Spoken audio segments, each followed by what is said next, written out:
Service dogs are not robots, meaning they are living, breathing creatures, and no matter how great their training is, they will make mistakes. It's bound to happen because dogs will be dogs.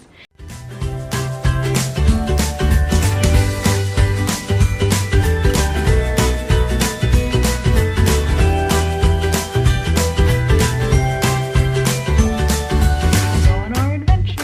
Oh, you got freezing cold here.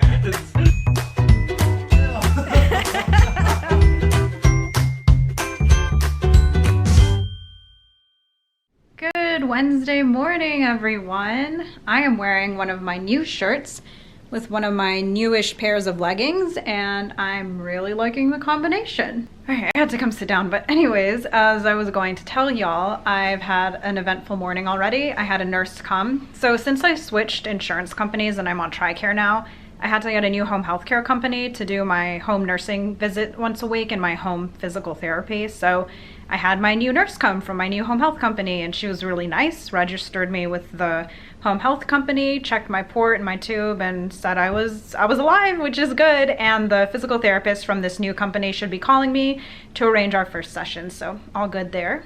I also wanted to touch more on what happened yesterday. I noticed a lot of y'all are kind of heated about what happened, which is totally validated. You can react any way you want to the feeding tube mishap of 2017, but this is the way I see it. I don't want to waste my energy being so angry over something that honestly wasn't the worst possible thing that could have happened. I mean, yes, it was so annoying and disappointing that I went through all the pre-op stuff and didn't get my feeding tube when it should have been there. Definitely a lapse in communication and in responsibility somewhere there, but you know, I'm thankful I was able to speak with my doctor. We have a game plan now, and I will eventually be getting my GJ button. So that's why I'm not worked up over it, because it's done, it's in the past. No matter how angry I got over it, it wouldn't change anything. So, and we have a plan. It eventually will work out. So that's my piece with it. It's done and things will work out in the end. And then there's the part of me that, you know, it just was not meant to be that day. You know, I mentioned in yesterday's vlog, I had that dream where I went under, and when I came out of the anesthesia, I had the same feeding tube. So maybe that dream meant something, and it just didn't happen. You know, I think it was really God's will. It just was not meant to happen that day. So I'm at peace with it. It's fine. I mean, it sucked, but it's fine. No one got hurt, and eventually I'll get what I need. Harlow's helping my mom unpack. Yeah. So my mom's actually going to be living with us for a bit, which will be a huge help. And then she's going to start work eventually and find her own place. But I'm actually really happy to have you here, Mom. It's going to be a huge help. And I'm happy too. We've cleared out the bottom 3 medical bins, basically for my mom to have a place to put her clothes, because it's kind of exploded back there, and Harlow likes to dig through her clothes and take souvenirs. So she doesn't chew it up, she just like carries it and places it in random places around the house. So, because remember she took your shoe yesterday. Yeah. So. Made it downstairs. I'm gonna do some training with Harlow, but before I do, I wanna share one of my favorite sayings. Service dogs are not robots, meaning they are living, breathing creatures, and no matter how great their training is, they will make mistakes. It's bound to happen because dogs will be dogs. And Harlow gave a pretty good example of that this morning. So Harlow knows, I know you know, when somebody knocks on the door, that sound is her cue to automatically go to her cot, stay there until I give her a release word, and then she can calmly greet our guest. Well, this morning the nurse knocked on the door. Harlow didn't go to her place, and she stayed laying on my lap. We were both on the floor. My mom let the nurse in. Harlow still didn't move, so I just told her, Harlow, place. She looks at me, dead straight on looks at me, looks at the nurse, and bolts for the nurse. It's like, what are you doing? You know what you did. No shame. And she's like excitedly rushing the nurse and almost jumping on her, this dog. Oh my goodness, I was mortified. Thankfully the nurse has a dog and was like totally fine with it, but I like poked Harlow and in my stern voice said, Harlow, place, and she went to her place then, relaxed.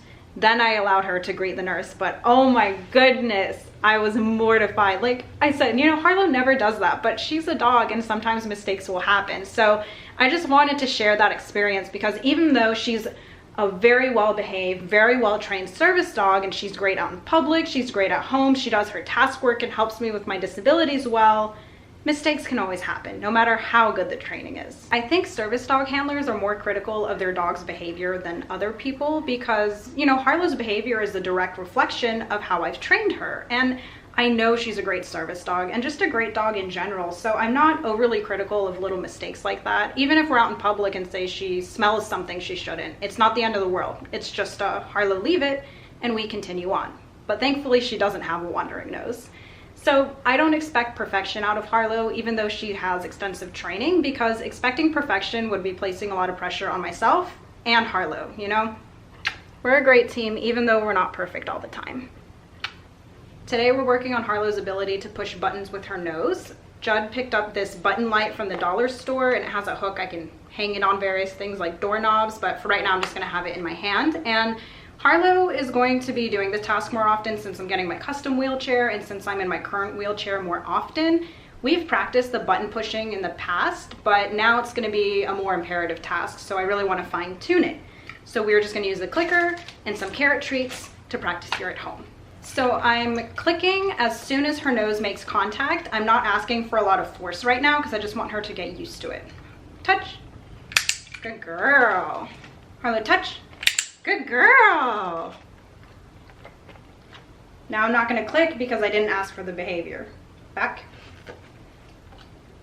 Touch. Good girl. Now I'm not going to click for a light touch. I want her to do it harder. Touch. Touch, touch, good girl. So by repeatedly asking, the force she gives off gets stronger and stronger, and then when she exerts enough force, I click. Touch, touch, touch, touch. Good girl, very good. That time was the first time she hit hard enough to turn the light on, so I'm gonna celebrate and give her a big puppy party. You got extra treats, lots of fun, you did so good. Touch, good girl. She didn't hit the light on that time, but it was still a good force. And it's not just about force either, it's about targeting the right spot. Touch, touch, yes, good girl. The light came on that time, good girl. All right, and we end on a positive note, always end training sessions on a positive note. Time-wise, this training session has lasted 6 minutes, and that is a good amount of time for her. I don't want her to get burnt out doing the same thing over and over. And since it's something new, I only focused on that touch command with the light. I didn't try and throw anything else in there. So that was quite a successful training session, right? I am home on this very wet day in Tampa Bay, and something that has been going on are these crabs that are just climbing this tree. Let's see if I can get a good view for you guys. Look, that's one. There's another one around over there somewhere. But they're literally just climbing up the side of this tree, and you can see them coming from inside. They're climbing. It's crazy. So my mom is cooking and Judd is eating cookies. I guess he's not too confident in her cooking abilities. I am. Are you? Yeah. So you're stories. Yeah. Alleged fish inside microwave. Yeah, I'm not really a fish person, mainly tilapia. I will not eat tilapia anymore because when I was little, my mom used to cook it in the microwave and it has scarred me. So let's go see what my mom's doing. Hi, Mom. Hi. How's it going? Well, it's going really well. I'm doing the chicken first, and then I'm going to do the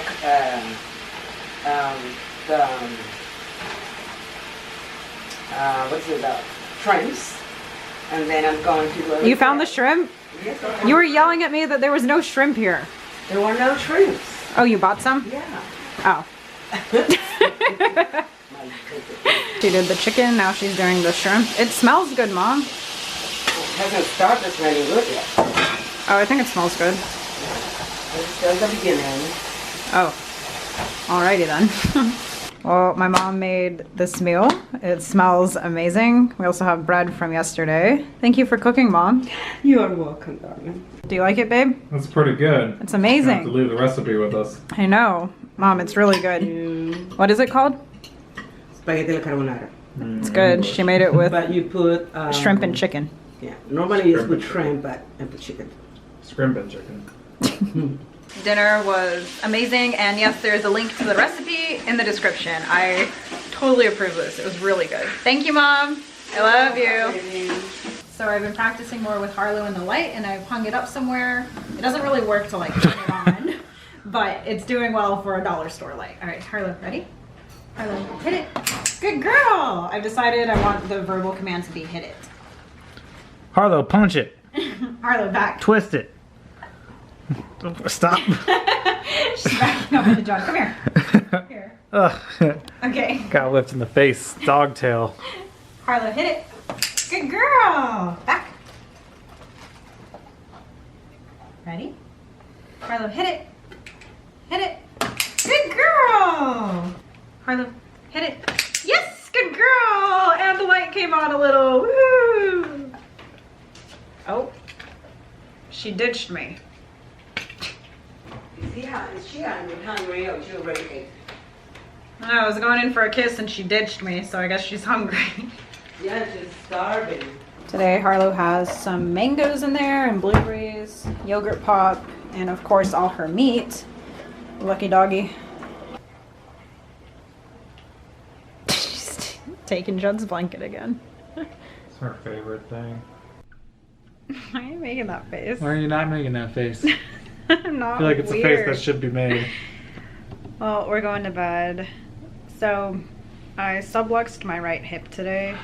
It's not an uncommon thing I do because of my Ehlers-Danlos syndrome, but it's still pretty painful.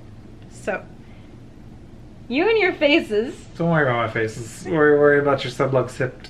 And I I needed a lot of help today, like getting up and down the stairs. I needed help taking a shower tonight, getting my nutrition for the nighttime ready, and just like stuff like that, because the pain really limits me when stuff like that happens. But I'm really thankful for Judd and my mom and Harlow. You know, they help me. I'm really thankful for my family, and I'm also thankful for the support y'all give us, so thank you for that. Yes. Just felt the need to say that. I like saying thank you. So anyways, with that, we're gonna go to sleep. So do you want to say it tonight? Thanks for joining us on our adventure.